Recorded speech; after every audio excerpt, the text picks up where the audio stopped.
قرات ہو، قرآن کو پڑھا جائے تو پوری توجہ سے اس کو سنو اور خود خاموش رہو، تاکہ پوری کنسنٹریشن تمہاری قرآن کے سننے پر ہو جائے۔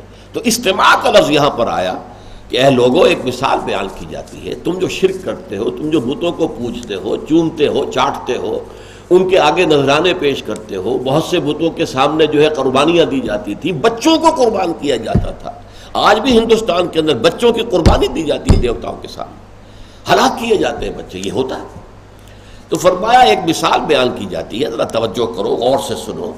ان الذین تدعون من دون اللہ، یہ ساری ہستیاں جنہیں تم اللہ کے سوا پکار رہے ہو، پرارتھنا کر رہے ہو، دعائیں کر رہے ہو، چلا رہے ہو ان کے سامنے، لن یخلقوا ذبابا ولو اجتمعوا لہ، وہ ایک مکھی تک کی تخلیق پر قادر نہیں ہے چاہے وہ سب کے سب جمع ہو جائیں۔ اب دیکھیے یہاں پہ قافیہ فاستمعوا لہ وَلَوْ اجْتَمَعُوا لَهُ، یہ جو ہے یہ در حقیقت قرآن کا میوزک ہے، غنا ہے قرآن کا۔ اس میں جو ایک صوتی آہنگ جو ہے قرآن مجید کی آیات کے اندر، اس سے ایک ملکوتی غنا، ایک ملکوتی موسیقی، ڈیوائن میوزک ہے جو ہمارے سامنے آتا ہے۔ اسی لیے حکم دیا گیا ہے زینوا القرآن باصواتکم، قرآن مجید کی تلاوت کرتے ہوئے حسن صوت سے قرآن کو مزین کرو۔ تمہیں اللہ نے اچھی آواز دی ہے تو اچھی آواز سے قرآن کو پڑھو۔ وَمَن لَّمْ يَتَغَنَّ بِالْقُرْآنِ فَلَيْسَ مِنَّا، جو قرآن مجید کو اچھی سے اچھی آواز میں پڑھنے کی کوشش نہیں کرتا وہ پھر ہم میں سے نہیں ہے، یہ قرآن کا حق ہے۔ یا ایھا الناس ضرب مثل فاستمعوا لہ ان الذین تدعون من دون اللہ لن یخلقوا ذبابا ولو اجتمعوا لہ۔ اس سے بھی آگے بڑھ کر بات فرمائی وَإِن يَسْلُبْهُمُ الذُّبَابُ شَيْئًا، اگر مکھی ان سے کوئی چیز چھین کر لے جائے، لا یستنقذوہ منہ، تو وہ اس سے واپس بھی نہیں لے سکتے۔ اتنے لاچار، اتنے بیچارے۔ تم حلوے مانڈے ان کے سامنے رکھتے ہو، بتوں کے سامنے پیش کر رہے ہو، اور اس پر مکھیاں بنبلا رہی ہیں، وہ بت تو مکھیوں کو ہٹانے کے پر قادر نہیں ہے۔ عام انسان بھی کبھی پسند نہیں کرے گا کہ اس کے سامنے جو کھانا رکھا ہوا ہے اس پر مکھیاں بنبلا رہی ہیں، ہٹائے گا، بھگائے گا مکھیوں۔ یہ تو اتنے لاچار ہیں، اتنے بیکار ہیں، نہ ان میں جنبش ہے، نہ ان میں سماعت ہے، نہ ان میں بصارت ہے، نہ ان میں کوئی طاقت ہے، نہ خیر کی ہے نہ شر کی ہے، لا حول ولا قوت الا باللہ۔ تو یہ کن کو پوچھ رہے ہو تم؟ یہ ہے ان کے اندر ایک انٹروسپیکشن کہ ذرا اپنے گریبانوں میں جھانکو، کس کو پوچھ رہے ہو؟ اب ذرا غور کیجئے، یہی جو مثال الفاظ میں یہاں بیان کی گئی ہے وہی حضرت ابراہیم نے عمل میں کر کے دکھائی تھی۔ جب سب لوگ شہر سے باہر نکل کر چلے گئے، بت خانہ خالی تھا، شہر خالی تھا، آپ یہ کہہ کر رہ گئے تھے کہ میری طبیعت ٹھیک نہیں ہے، میں نہیں آپ لوگوں کے ساتھ باہر جا سکتا۔ کوئی ہوگی پوجا جو ہوتی ہے خاص، کھلے میدان میں جا کر پوجا ہندو بھی کرتے ہیں، تو ایسے ہی کوئی خاص پوجا ہوگی جس کے لیے سب چلے گئے، شہر خالی، بت خانہ خالی۔ یہ گھس گئے، تیشا ہاتھ میں پکڑا، سارے بتوں کو توڑ دیا، لیکن جو بڑا بت تھا اسے رہنے دیا، اور جو تیشا تھا جس سے سب کو توڑا تھا وہ اس کے کندھے پر لٹکا دیا۔ اب آپ سوچئے کیا قیامت برپا ہوئی ہوگی جب لوگ واپس آئے، انہوں نے اپنے معبودوں کا حال دیکھا۔ ہندوستان میں اگر بنارس میں یا متھرا میں یا کسی کاشی میں کسی جگہ یہ حادثہ ہو جائے تو قیامت آ جائے گی کہ نہیں؟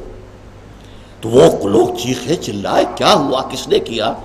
کسی نے کہا ہاں ایک نوجوان ابراہیم ہے، وہ ذکر کیا کرتا تھا کہ یہ کوئی چیزیں نہیں ہیں جنہیں تم پوچھتے ہو، سب غلط ہے۔ اچھا لاؤ اسے بلاؤ، حاضر کرو۔ آئے حضرت ابراہیم، کیا تم نے ان کو توڑا ہے؟ اس نے توڑا ہوگا جو کھڑا ہوا ہے، جس کے کندھے کے اوپر جو ہے یہ تیشا بھی موجود ہے، جسے آپ کہتے ہیں آلہ واردات، وہ آلہ واردات بھی برآمد ہو رہا ہے اس کے پاس، اور یہ کھڑا ہوا ہے، باقی سب ٹوٹے ہوئے ہیں۔ تو سرکمسٹانشل ایویڈنس کیا بتا رہا ہے؟ پوچھو اس سے۔ کہا ابراہیم تم جانتے ہو نہ یہ سنتے ہیں نہ بات کرتے ہیں۔ تو فرمایا تف ہے تم پر کہ تم ان کو پوچھتے ہو، اف لکم وما تعبدون۔ ایک دفعہ جو آنکھیں کھل گئی ان کی، فرجعوا الی انفسہم، اب انہوں نے اپنے گریبانوں میں جھانکا اور کہا انکم انتم الظالمون، ظالم تو تم ہی ہو، غلط راستے پر تم ہی ہو۔ ابراہیم تو ٹھیک کہہ رہا ہے، یہ تو تم نے خود تراشیدم پرستم شکستم، تم خود ہی تراشتے ہو، خود ہی ان کو پرستش کرتے ہو، اور پھر بوسیدہ ہو جائے تو پھینک دیتے ہو اور تراش دیتے ہو۔ یہ تمہارے ہاتھ کے تراشے ہوئے ہیں. می تراشد فکر ما ہر دم خدا بندے دیگر، رست از یک بنتا افتاد در بندے ذکر. بڑا عمدہ شعر کہا اقبال نے کہ بت کہتا ہے اپنے بت پرست سے یا بت تراش سے، مرا بر صورت خویش آفریدی. اے بت تراش، تو خدا بنانے چلا تھا، تو نے اپنی ہی صورت میں مجھے بنا دیا. تیری دو آنکھیں میری بنا دی، تیری ناک میری ناک بنا دی، میرے دو ہاتھ بنا دیے.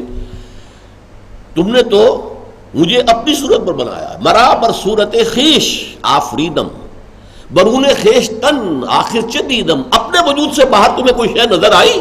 کیا دیکھا تم نے؟ تو یہ معاملہ ہے کہ بت بنایا، تراشا. اچھا، یہاں ایک اعتراض ہو سکتا ہے اور وہ ہے فلسفیانہ اعتراض. ڈاکٹر رادھا کرشنن آپ کو معلوم ہے کہ ہندوستان کے صدر بھی رہے، بہت بڑے فلسفی تھے. علامہ اقبال کے ہم عصر تھے، اور جو مسلمانوں میں عظیم ترین فلسفی علامہ اقبال تھے تو ہندوؤں میں عظیم ترین فلسفی رادھا کرشنن تھے. یہ دوسری بات ہے کہ علامہ کی عمر 61 برس ہوئی اور ان کی 90 سے اوپر ہوئی ہے، تو وہ بہت عرصے تک زندہ رہے. تو انہوں نے جو ہسٹری آف انڈین فلسفی لکھی ہے اس میں لکھا ہے کہ ہم بتوں کو نہیں پوجتے، بلکہ بت کو تو ہم اپنے میڈیٹیشن کے لیے ایک ذریعہ بناتے ہیں، توجہ کے لیے، مراقبہ جسے ہم کہتے ہیں، تاکہ کنسنٹریٹ کریں اس کے اوپر، دھیان لگائیں. دھیان، گیان اور دھیان دو چیزیں ہندی میں ہیں. گیان از معرفت، نالج، گنوسس، اور دھیان میڈیٹیٹ کرنا، توجہ لگانا. تو یہ ہم میڈیٹیٹ کرنے کے لیے ہم نے نشانی بنا دی ہے. یہ فلاں دیوی کی مورتی ہے، اس پر توجہ ہم لگاتے ہیں تو در حقیقت اس مورتی کو نہیں پوج رہے ہوتے بلکہ اس دیوی کو پوج رہے ہوتے. لیکن یہ بات جو ہے یہ صرف ایک فلسفی کہہ رہا ہے. عوام کے نزدیک وہی بت بن جاتے ہیں ان کے معبود، اسی لیے انہیں دھوتے ہیں، ان کو چومتے ہیں، انہیں چاٹتے ہیں. صرف توجہ تو نہیں کرتے نا، بلکہ یہ کہ ان کے ساتھ وہ معاملہ کرتے ہیں، ان کو دھو کر ان کا دھون پیتے ہیں، سب کچھ کرتے ہیں. تو وہ در حقیقت عوامی سطح پر تو وہی معبود بن جاتے ہیں. تو قرآن نے سب سے پہلے اسی عوامی سطح پر گفتگو کی اور ان کی آنکھیں کھولی. یا ایھا الناس، اے لوگو، ضرب مثل، ایک مثال بیان کی جاتی ہے. فاستمعوا لہ، بڑی توجہ سے سنو.